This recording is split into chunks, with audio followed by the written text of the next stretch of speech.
under the control of the priests and was theological in nature. In succeeding years, Spain ignored Nuevo Mexico more completely than it had ever done before. Nevertheless, the colony grew slowly and steadily, and by 1750 the Spanish citizens, only men were counted, in the kingdom numbered 3,779, and by 1760 it increased to 7,666. It was these hardy settlers that laid the foundation of the modern society of the southwestern United States. They left an indelible mark on the culture, and many of its present institutions are of Spanish origin. The heritage of the first settlers is still very much alive in New Mexico and throughout the Southwest. To this province, reestablished but not entirely out of danger of Indian reprisals, arrived the surgeon, a doctor at last, in an area that sorely was in need of one. He came during an era of transition and encountered situations in which he immediately became involved, and who unknowingly left his imprint in the sands of this land we call the Land of Enchantment. The first records found about Cristobal Maria Larrañaga were records of his marriage to Maria Gertrudis Maestas on June the 14th, 1775, registered at Isleta. The document, though badly water-damaged, is still legible. A copy of this document will be found at the back of this account, along with all the materials that I copied at the archives in Santa Fe. And since I'm reading this, I will just have to tell you that I do have these copies available to anyone who would be interested in seeing them. Many valuable documents concerning our state's history have been lost to us either by fire, water, or by the negligence of different officials who, wittingly or a could care less mentality, failed to preserve them.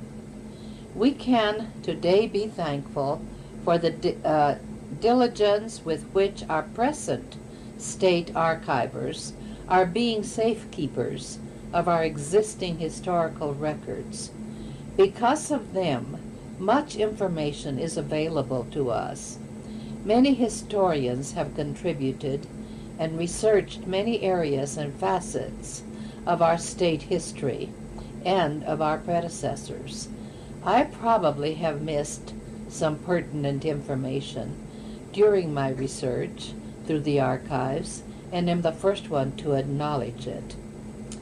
It is said that anthropologists studying in New Mexico can learn much about how people lived in medieval Spain by studying the way of life in the remote Spanish-American villages of modern New Mexico. Also, that if a Spaniard of those times should come back to Earth today, he could understand the Spanish spoken in New Mexico more readily than the modern language of his native land in Spain. 2, 3, 1, 2, 3. I believe that this is the best place to start to relate the account of our original ancestor in this hemisphere.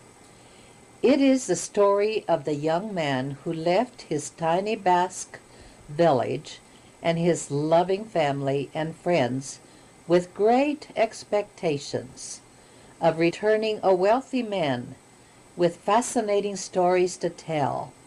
When he made that decision to migrate to new horizons, crossing a dangerous ocean in a small caravel,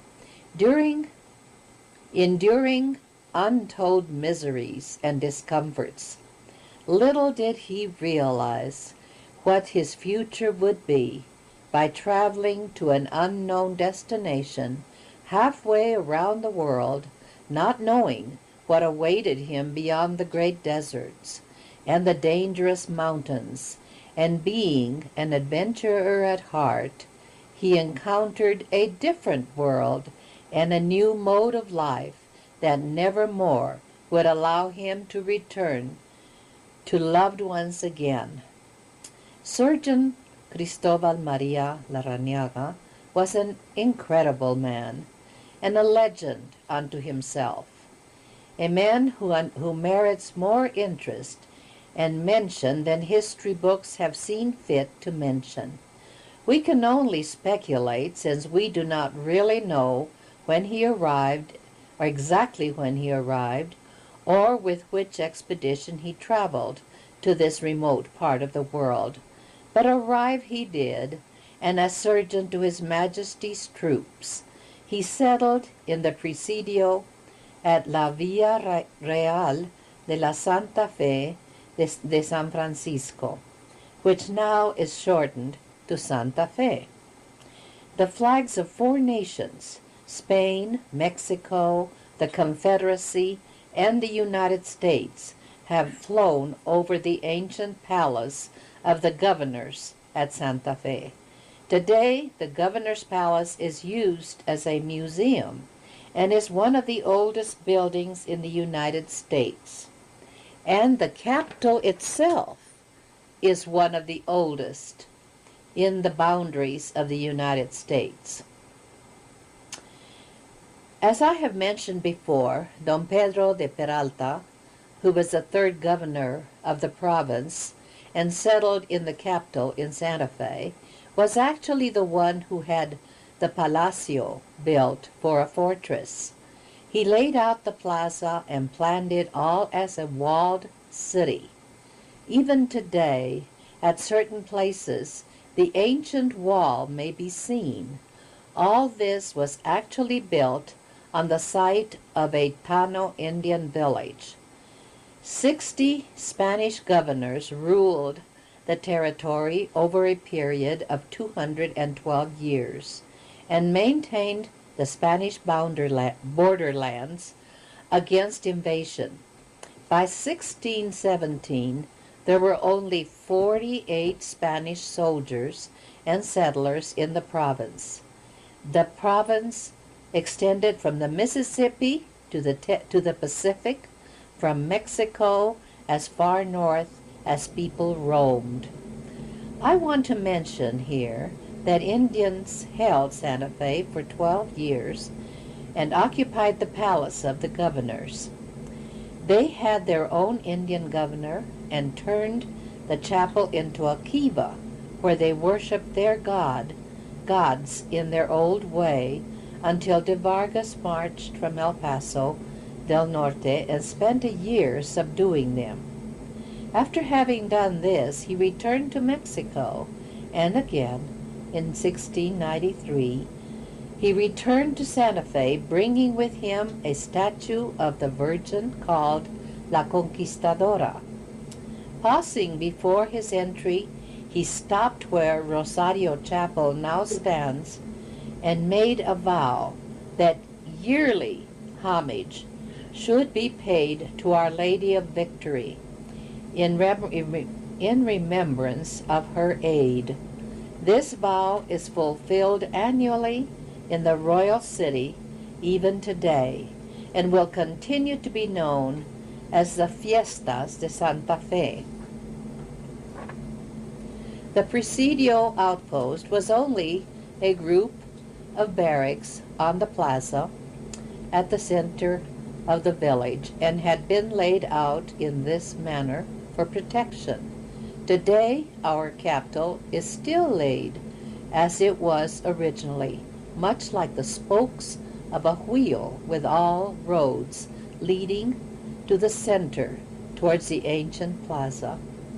The surgeons' activities were centered on the plaza and at the barracks, administering to the soldiers' needs. However, his skills were also rendered to settlers and natives alike. Because of his medical talents, he made friends with many Indian natives, exchanging medical information concerning the use of herbs and their healing capabilities. The January issue of 1978 of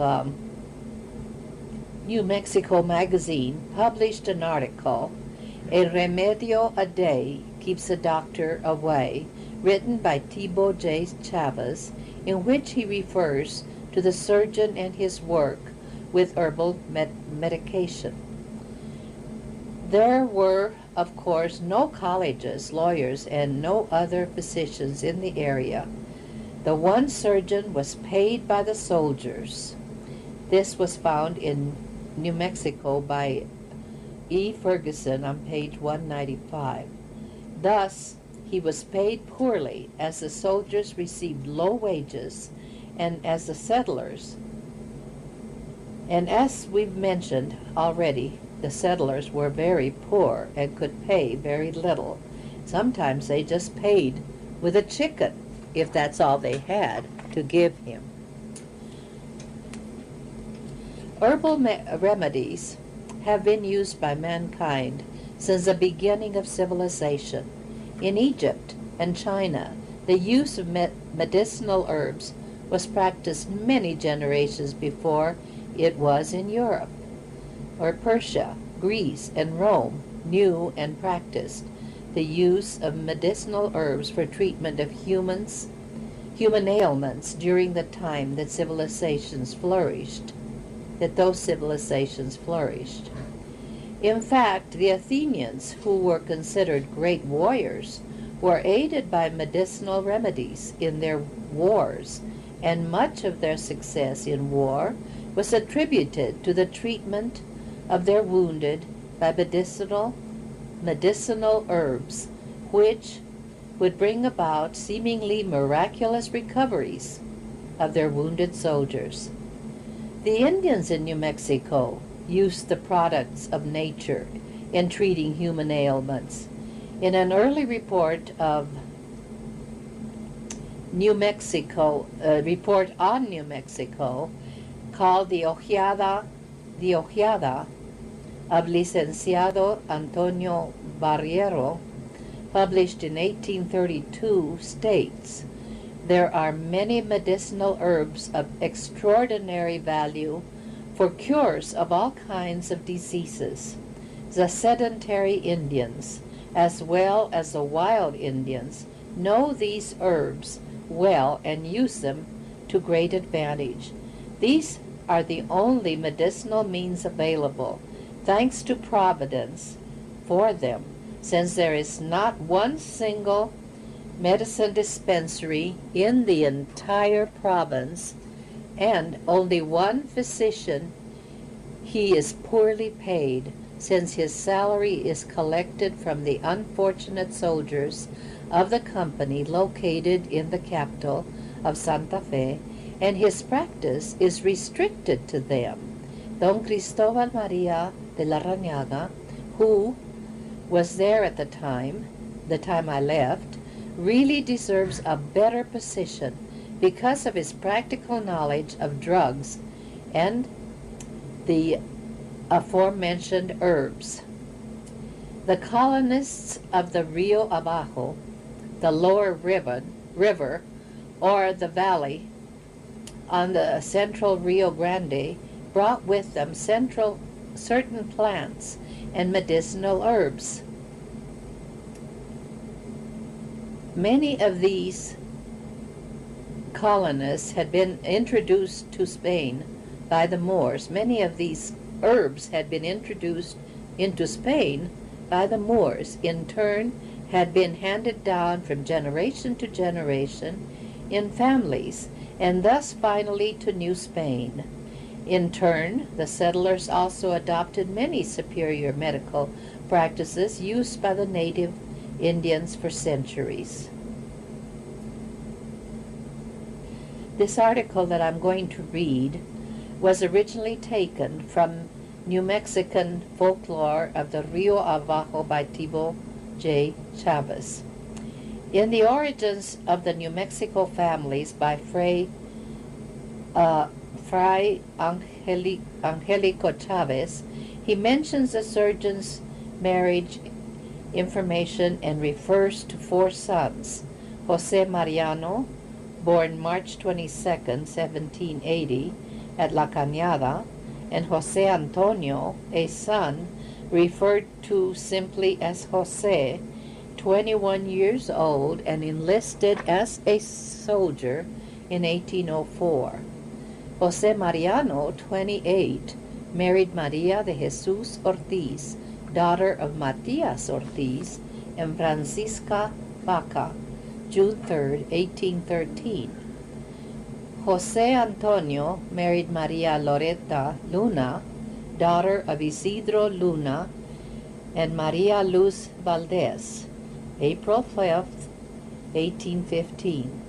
Jose Ramon was probably a 3rd son. He married Barbara Baca, widow of Manuel Pino, on February the 23rd, 1817. She made her will 22 years later, in which she made reference to both husbands. In the family of Lucero de Godoy early records, compiled by Margaret L. A. Burton, I found that the doctor had a daughter, Maria Paula.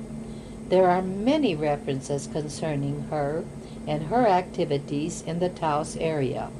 Maria Paula Larrañaga, Española de la Villa de Santa Fe, was a child of Cristobal Larrañaga and Gertrudis Maestas. Paula and her brother Miguel were born in Spain. Cristobal came to New Mexico circa 1780. That was the first mention of Miguel, and thereafter no other son is mentioned by Miss Burton. However, both Paula and Miguel were mentioned frequently in Miss Burton's research. They are both mentioned consistently in records as being sponsors in baptisms. You will notice that Burton states that the children were born in Spain, yet records found in the archives state that Cristobal was married at Isleta in 1775. According to Burton's account, Paula married Pablo Lucero of the Lucero family of Taos, and they too were very active as padrinos or sponsors.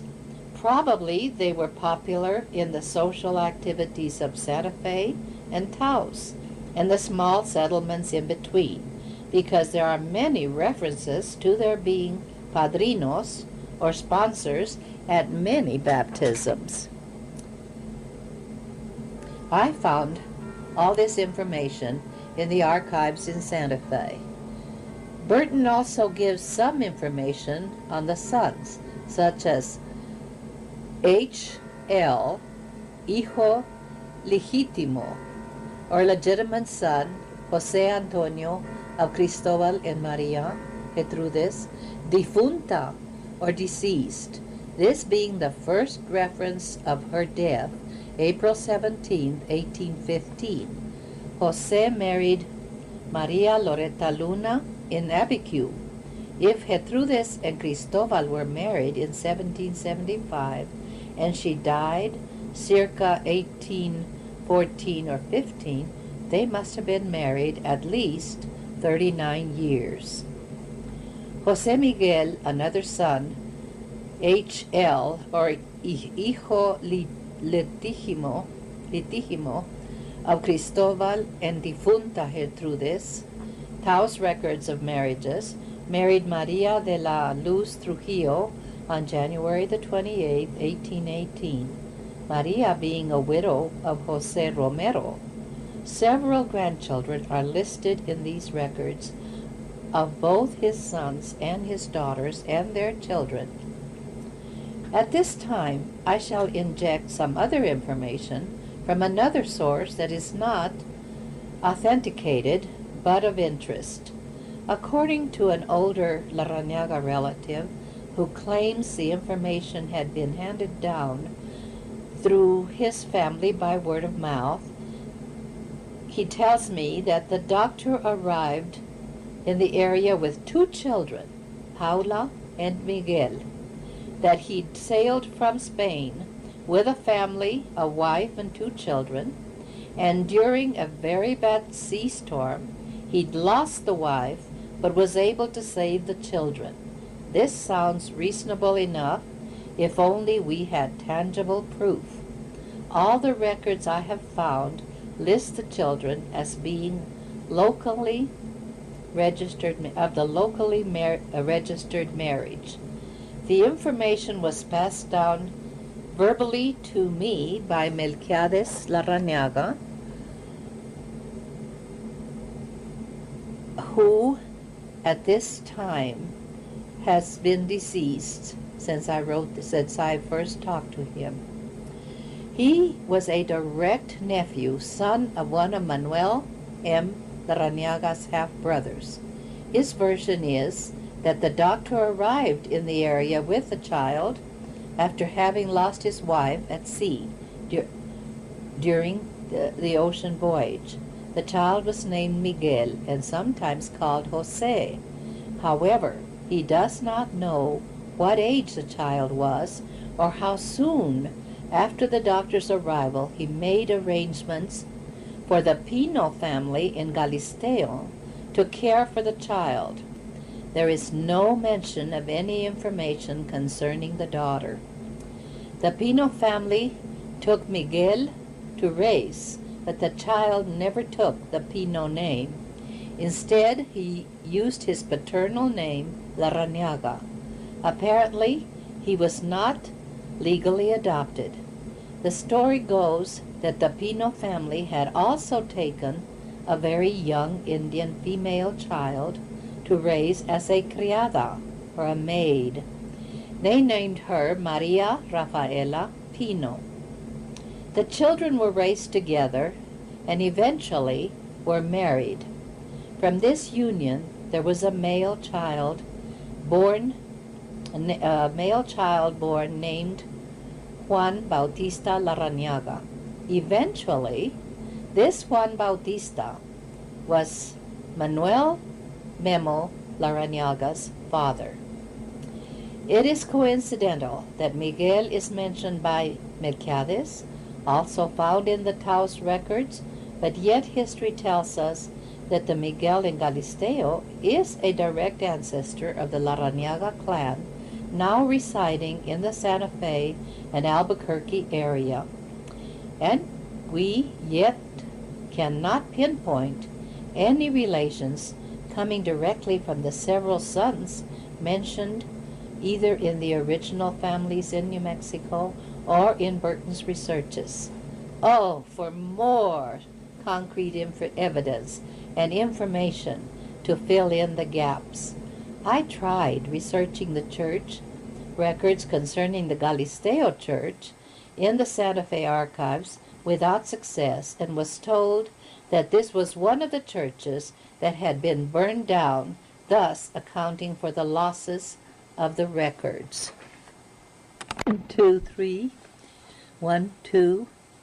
During the interview with Malcolm, as Melquiades is called, I showed him a picture which had been in Mama Cleofita's possession, a very old picture, which she used to say that the little old lady in this picture was supposedly a great-grandmother, but had no knowledge as to how far back or what her name was, but that she definitely was from Papa's side of the family. Thank goodness that Linda had salvaged it and let me have it to show it to Malcolm. Upon seeing this picture, he responded immediately, and his reaction was so surprising to me. He instantly, without hesitation, said, "That's Mama Rafaela."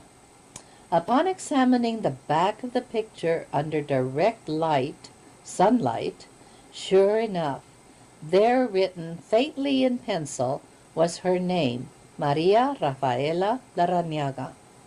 Was I ever glad that I had taken the original photograph rather than a copy?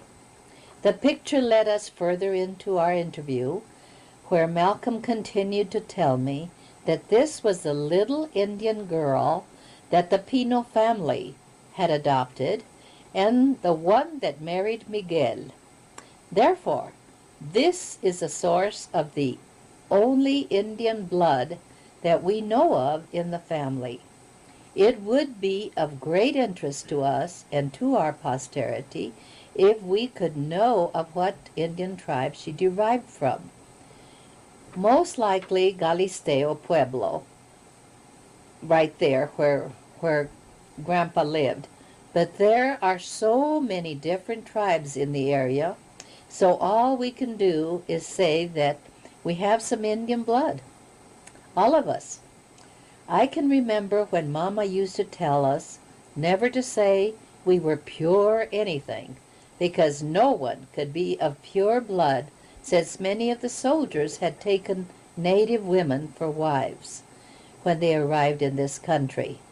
Another thing we are not sure of is which of the Pinos in Galisteo were the ones who took in Miguel.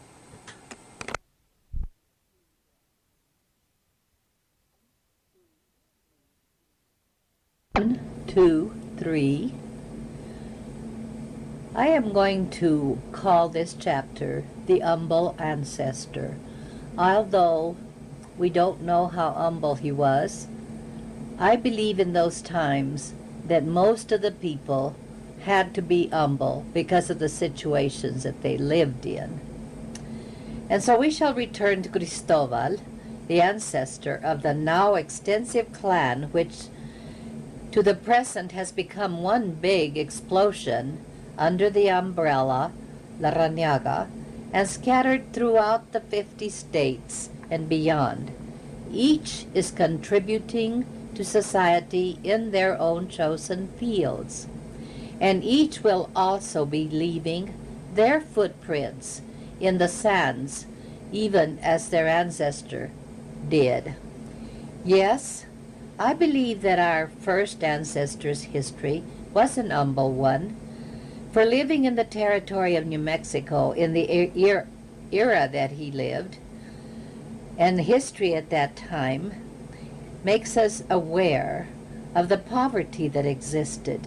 Then there was not much cause to think differently, though, in my estimation, his life was an illustrious one, accomplished, fascinating, and esteemed by his peers, and deserving of recognition, if not by history, certainly by his descendants.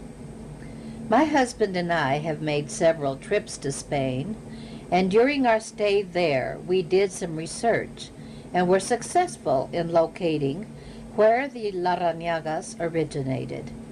Wherever we asked about the name, they recognized it and would tell us that we had to go to Guipúzcoa, a Basque province in northern Spain. The Archbishop at the cathedral in Burgos was very accommodating, telling us that all Basque records are kept in their own individual churches. Thanks to our friend Maria Nanclares, who drove us all over Spain and eventually to Guipúzcoa, where we found the cradle of the Larrañagas. Believe you me, they are everywhere and own many prosperous businesses. And don't you believe when you hear that the Basques are all sheep herders, although it's an honest profession and many do own herds of sheep. You can see them all over the country. The Basques are an industrious people, very positive and self-reliant, as well as very proud of their heritage. They always strive to own their own homes, condominiums, farms, or businesses. We went to various ancient Basque villages and visited many very old churches called parroquias, where we encountered the most helpful and courteous priests. Some, as you might imagine, were Larrañagas. They were so willing to help us look through the ancient baptismal records that are meticulously kept. The records they pulled out for us to inspect went back to the 14th century and were so interesting to look at and to go through and read. Huge books. We located many names that were so familiar to us. The reason that we were unable to locate the exact location where Cristobal came from is that at some time along the way he dropped some of his long list of names. Because the Basque people registered at baptisms the last name of the father and the last name of the mother, and the mother's name is never to be lost. It becomes impossible to determine which one of the many, many Cristobal Marias we found in the record book. The best place to start this narrative is with the original ancestor of this extensive clan, the one who migrated to new horizons, to a world new and uncharted. This man was Cristobal Maria Larrañaga, a surgeon with the Queen's Army stationed in the Presidio of Santa Fe in the territory of New Mexico. In 1775, which is the earliest date that I was able to locate. As I start this account, I haven't ascertained where he was born, who his parents were, or exactly where he arrived, when he arrived in the New World. So please bear with me as I speculate on his early life and how it may have been that he migrated and how he managed to get here with the early settlers. I'm going to call my first chapter The New Beginnings. Let us go back together a few hundred years in our mental time machine.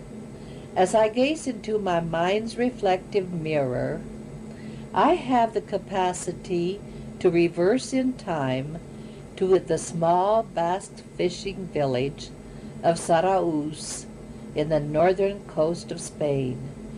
It is on or about the year 1750. On a sunny cliffside overlooking the cold, clear blue Cantabric Sea, I see a young man about 20 years of age sitting and staring out over the waters, seemingly very pensive, while the waves slap hard against the rocky cliffs. He thoughtfully observes that they seem to be beckoning to him. He is intrigued and absorbed with an idea and is fantasizing, as many young people do or are prone to do. News has arrived recently in the village that far to the south and down from the mountains there is some recruiting being done by the Spanish court. Volunteers are being sought to settle in the colonies of New Spain. Soldiers and sailors are needed to go to the New World. Oh, 1, 2, 3, 4. Fishing in the ocean has been a major part of his daily life, and sailing is his pride and joy. Why not me? He thinks as he stares out to sea. What lies beyond that horizon that he might find interesting? Could it be possible for him? Would he be selected? What are you doing, 2, Joe? 3. Could it be possible for him? Would he be selected? And would his medical training be useful in the new world? What an adventure that could be. What a beguiling temptation as he continues to contemplate his future. Dreams give rise to action and are sometimes the basis for the making of decisions in life. Drastic changes in human lives have been known to occur due to dreams. Dreams that people have dared to dream and dared to act upon. Every human at some time in life approaches crossroads and must choose or determine which path to follow. Once the decision is made, one is free to take the steps needed resolutely and without hesitation, regardless of where it may lead. Thus, our young friend, being visionary and a determined individual, is now approaching the crossroads of his life. Which road will he take and travel? Do you see what I see? There, down that side street, a young man goes with a backpack. Can it be him?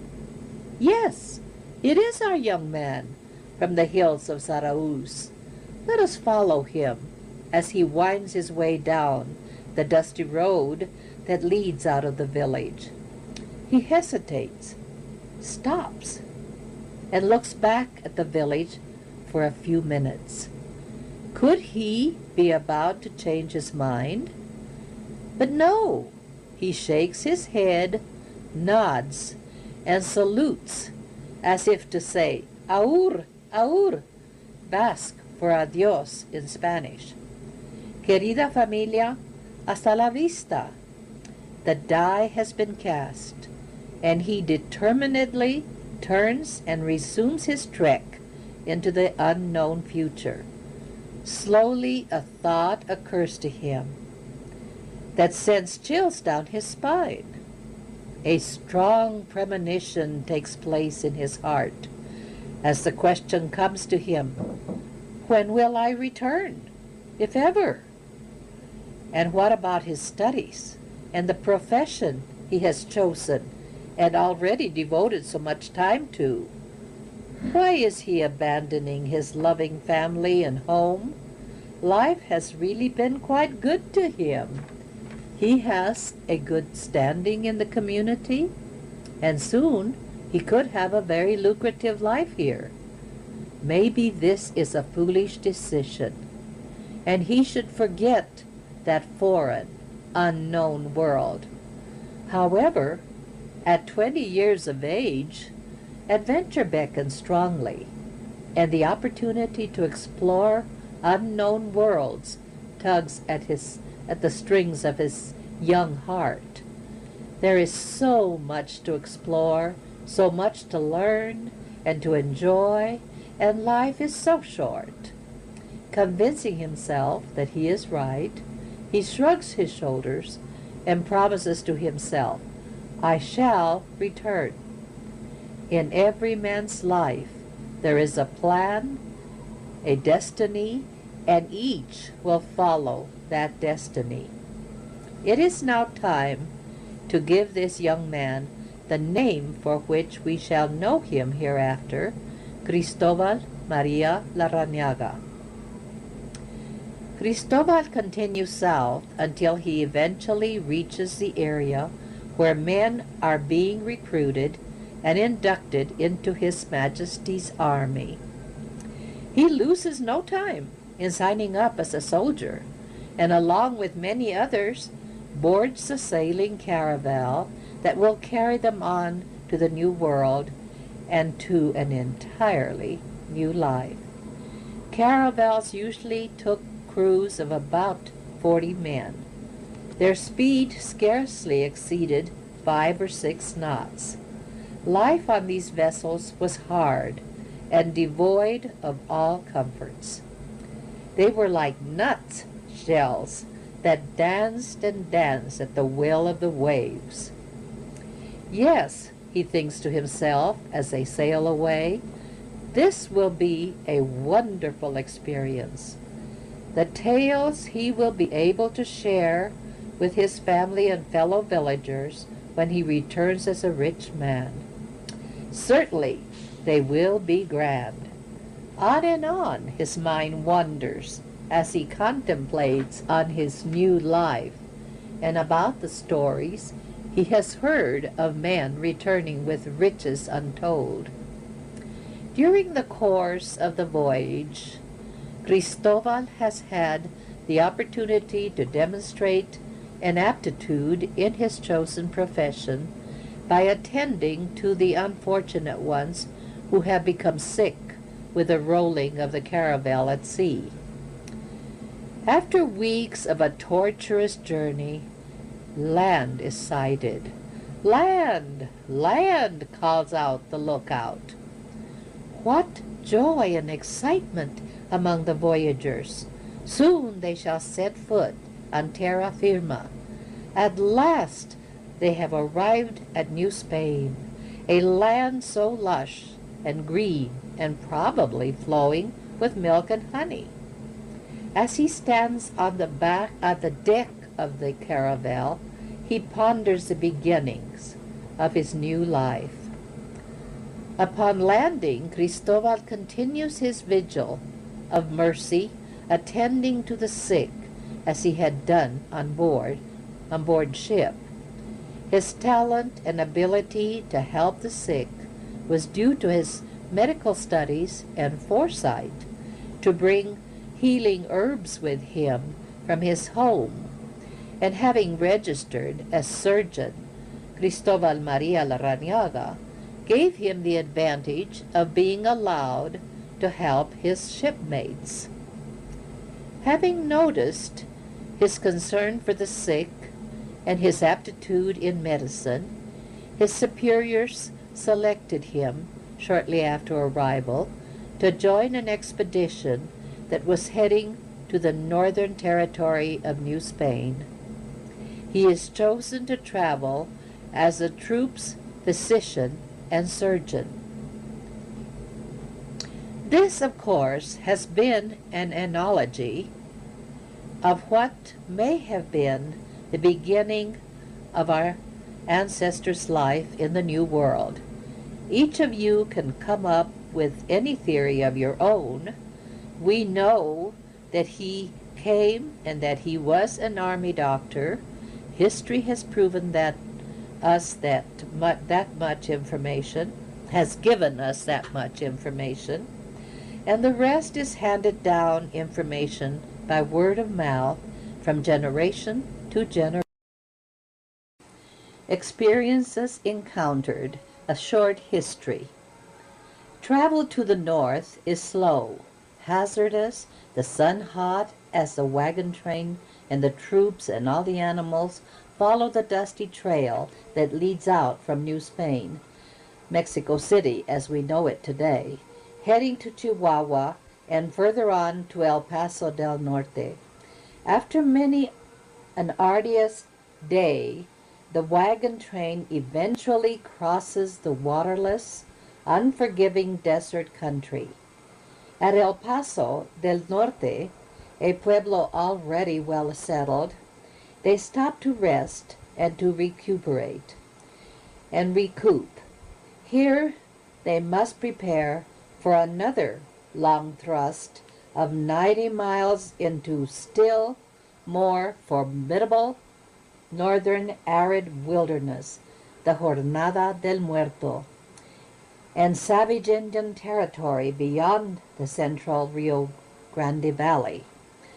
Ahead there are still great expanses of plains and semi-arid plateaus, as well as many mountains to cross.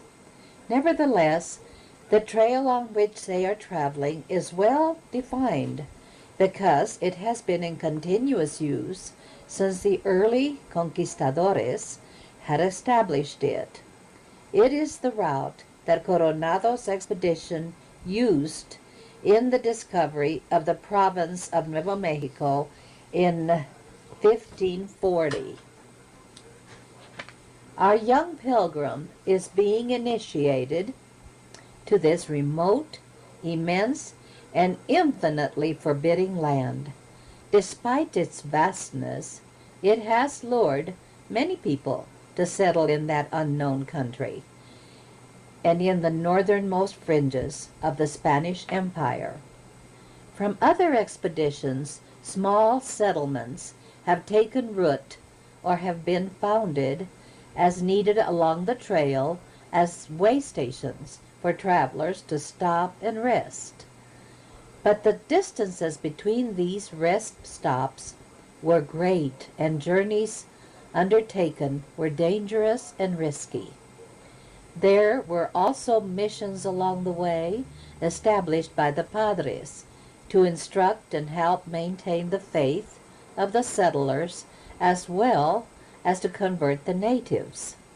The padres had also been sent to guide the soldiers' religious services. Your main purpose shall be in the service of God our Lord, the spreading of the Holy Catholic faith, missionizing to the natives of the said province.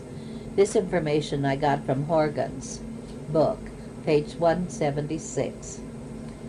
By the time that Cristobal made his appearance on what we know as the Southwest today, the territory had been well colonized. However, it had been a very slow process due to Indian uprisings and revolts.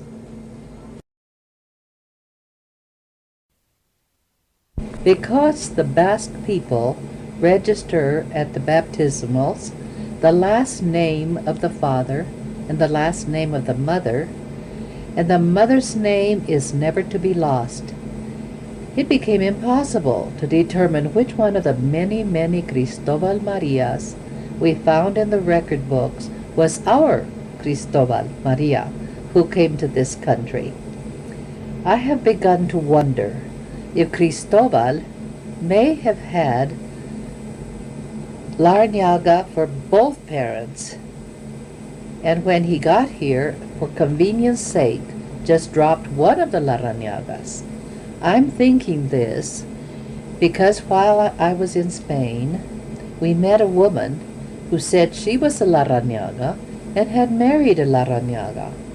And having been there and seen so many Larrañagas, it seems to me that it could be possible, although it would be an unusual situation.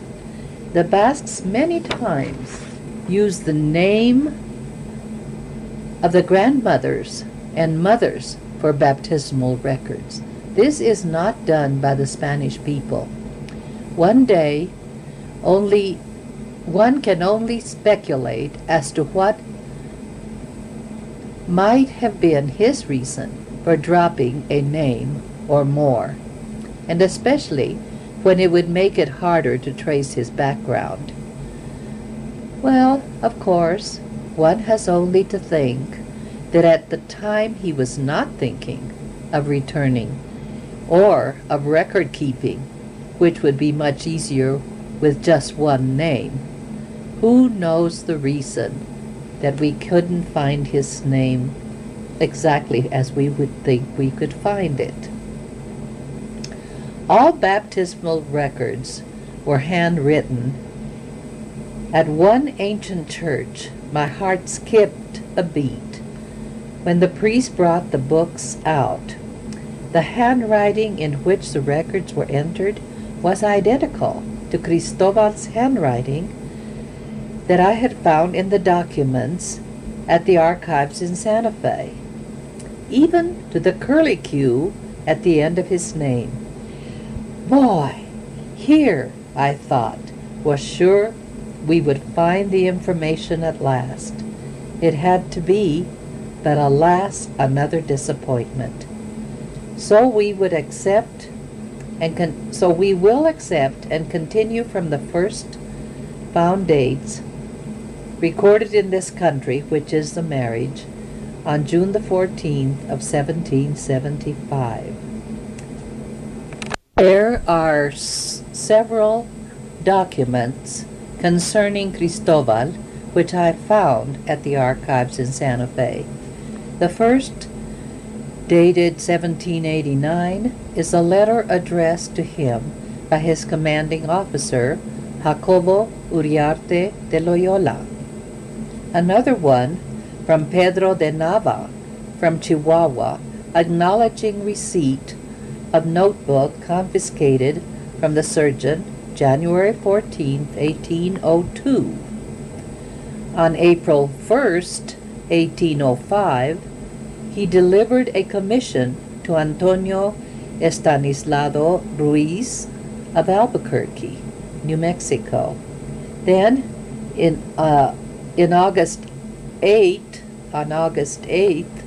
1808, Cristobal Maria Larrañaga is mentioned with regard to his involvement in vaccinations in Santa Fe. On March 24th, 1805, there is a reference of his report to the governor on health problems, and later on May 24th of 1805, reference is made of children being vaccinated in Santa Fe for smallpox. On July 17, 1806, Nemesio Salcedo of Chihuahua makes mention the surgeon Cristobal, and again reference is made on August 8th of 1808 of his involvements with vaccinations in Santa Fe. The last date of service in the Army as surgeon is in 1809, and no further information was found regarding any further military service. However, I do want to say that these records were copied. I copied them, and I have them available as tangible evidence of his having been here and of his work. I will have those available to anyone who would be interested in reading.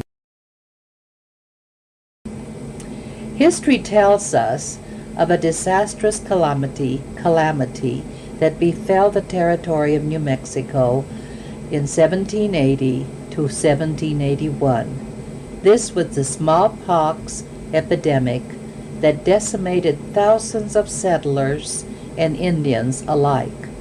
No cure was available to give relief. None of the herbs or other homemade remedies that Dr. Cristobal had available were effective. However, just a few years earlier in England, a doctor by the name of Edward Jenner in 1706 demonstrated that vaccinating a person with cowpox material would provide immunity from smallpox.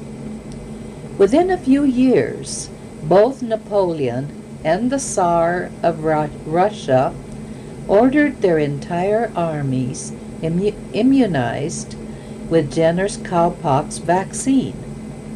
And in 1801, the method of vaccination was carried to Spain. The Spanish king immediately recognized its importance. In what may be considered one of the most daring and greatest humanitarian gestures of the period, he equipped an expedition against the smallpox to travel around the world and distribute the precious vaccine not only to Spanish colonists everywhere from New Mexico to Tierra del Fuego and from the Antilles to the Philippines, but to all the peoples who desired it. How to transport the vaccine was, of course, the problem. But, like all problems, it was resolved. Dr. Francisco Javier de Balmis, a court physician, was selected to head the expedition accompanied by several doctors and nurses. Due to the lack of refrigeration, it was decided that they would use orphans from various orphanages for the mission. 26 healthy children were selected, and just before embarking on the ship, 2 youngsters were given the smallpox pus on one arm. In the course of the journey across the ocean, vaccine was passed from one arm to another arm as the orphans were treated in pairs. In this manner, the vaccine was kept alive and introduced into the New World. Once they arrived at Veracruz, Mexico, in 1804, Dr. Balmis continued to recruit local orphans as he traveled from settlement to settlement. When the doctor reached Chihuahua in August of 1804, the military commandant there wrote to the governor of New Mexico, Don Fernando Chacon, on smallpox matter. These were his words: "The discovery of the vaccination of smallpox having been found in Spain and in nearly all Europe to be the most effective preservative from common smallpox, I have managed by the most active and effective measures to have it established in this city. Already it has been distributed to nearby towns and military posts." The commandant then went on to explain his plan for getting the vaccine to New Mexico. He suggested to the governor to immediately send the army surgeon at Santa Fe, Dr. Cristobal Larrañaga, who was then the only physician in the territory, to Chihuahua City with the next trade caravan. He must bring with him 6 or 8 children, sons of soldiers or residents, so that in the commandant's words, in them the fluid may be infused, vaccinating them from one arm to another on the return trip, since this is the surest method of transmitting it. The doctor lost no time in securing permission from soldiers and resident families, and departed south immediately by wagon train with 13 children. He obtained the vaccine and started north on the return trip. We can just imagine the tearful group of youngsters toiling through the dust of the Chihuahua Desert, weary league after league, up to El Paso and thence northward to the first New Mexican settlement. Upon arriving at the various settlements, the doctor would attach a scab from one child's arm to another and instructed someone in the village to continue using the same method, inaugurating a new series of child relays to spread the vaccine to the areas that so desperately needed it. Within weeks, many of the province children had been immunized. The only sad part was that the Indians mistrusted the method and refused to comply with the treatment, and so they continued to suffer, and the suffer the ravages of the dreaded smallpox to the end of the century. Not much has been written about Cristobal Maria Larrañaga, and history has neglected to tell the world, or even our state, about the marvelous feat of this man who single-handedly, practically stamped out this dreaded disease. No recognition has been given to the doctor and his small, brave handful of carriers. The 13 children were virtually babes, 2, 3, and 4 years old, according to documents written by Dr. Larrañaga in his own handwriting. A copy of that document from the archives listing their names and parents' names will be available also to anyone who wishes to add to this research. Cristobal surely led a very active life, serving his fellow men during the many years that he served in the military. His greatest contribution being the stamping out of the smallpox epidemic. Two important historical facts were taking place in 1804 while Cristobal was beginning his fight against the smallpox epidemic with the cowpox vaccine. Lewis and Clark were beginning their expedition from St. Louis to the Pacific. From the time he was called to Chihuahua to get the vaccine in 1804 and returned with it to New Mexico, he dedicated himself to getting it from village to village, starting in El Paso and on north to Santa Fe, the main holdouts being those in some of the mountain villages and the western pueblos, Acoma, Laguna, and Zuni. They simply did not trust the method.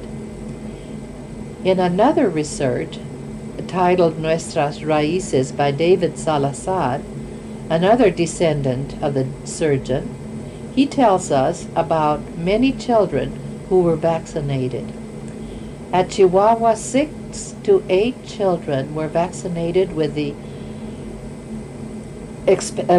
expenses paid by the wealthier citizens or from the powder sale fund. Traveling traveling though moving slowly, vaccinating children as he went, as well as instructing someone in the villages to continue the work. By 1805, he had vaccinated children at Sevilleta and Pareaje de Valverde. Another source contains reports of vaccinations in Albuquerque and in Santa Fe. In Albuquerque, he vaccinated only 37 at this time because many children were already so sick with whooping cough, measles, and dysentery. Over the next 10 years, he continued the vaccination program in Albuquerque. In 1810, records show that he vaccinated 8 children in Albuquerque and 124 children ages 1 to 6 in the following towns: Los Duranes, Los Candelarias, Los Griegos, Los Gallegos, Los Poblanos, in Los Ranchos de Gamboa. In spite of all these documents and information, I have not been able to locate any records to indicate that the doctor or his little wards, the carriers of the vaccine, were ever given the credit and recognition due them. If it were not for the few historians who documented these accounts and tell us the effect it had on the province, we, his descendants, would not even be aware of this fact. No historical monument can be found anywhere in New Mexico stating, "The surgeon passed through here with his young wards carrying the smallpox vaccine." or educate educators do not have this information, for our history books do not carry that, so they cannot teach this to our younger generations. As a child, I would sit and listen to adults as they sat around the fire in the evenings and reminisced and exchanged stories around the old pot-bellied stove. The stories that intrigued me the most were about El Doctor. The stories were of his escapades in his work, which had been handed down verbally.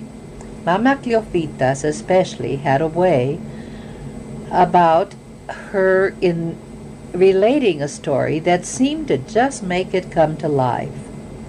Many times I heard her tell my favorite story, one of how the doctor always made his calls on horseback with his satchel hanging off his saddle, or going wherever he was called regardless of the weather conditions. One specific call came during a severe rainstorm, and he bragged that he would saddle his horse and had taken off, and the faster that he rode, the harder it rained. He spurred the horse, and it went faster than the wind. The rain would only touch the horse's ankles and the tip of his tail, but he himself never got wet. In my mind, I could see that horse sprouting wings like Pegasus, else how could he go so fast? These stories were told in Spanish, and or who knows how much I truly can recall correctly, or that they may lose their punch in translation. These stories have never been eradicated from my mind, having had a real impact on me. There were so many stories, I have forgotten most of them, but often wish that I had been older to remember them, or that tape recorders would have been available. We would all still be enjoying those long ago tales. From them I sensed that the old grandfather must have had a good sense of humor, as well as being a good Samaritan. During my research into the different sources, I find many inconsistencies which are disturbing to me, for I was unable to follow the sequence in the genealogy. Everything I found is centered around the Taos area, Santa Fe and Taos area, nothing around the Galisteo area where my branch of the family stems from. However, he did have many children, and they were probably all moved around in through this settled areas. Burton's account tells us that the surgeon was given a land grant in the Taos area, and that is all that could be found about it. That small statement. However, this is where his children and grandchildren all lived and married, and where he died, according to the records, on November 22nd, 1849. If he was born circa 1758, he lived a long, productive life. To the age of 91, he certainly left us his descendants, a heritage to be proud of, and I, for one, am proud to stand up and be counted as one of his descendants. To quote General MacArthur, "Old soldiers never die, they just fade away." And therefore, our doctor has just faded away. 2, 3 family had settled in Galisteo.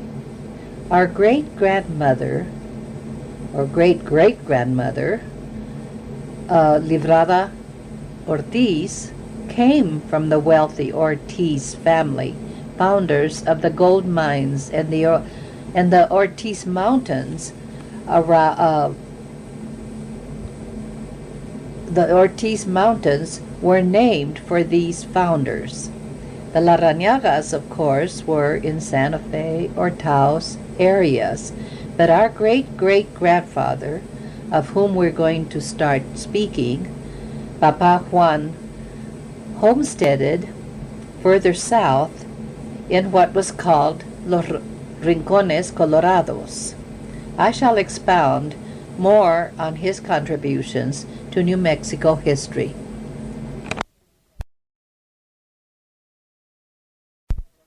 One, two, three. I want to challenge each of our relatives to be the standard bearers of the ancestors' legacy. With a great deal of pride and vision, courage and determination, in spite of adversity, our doctor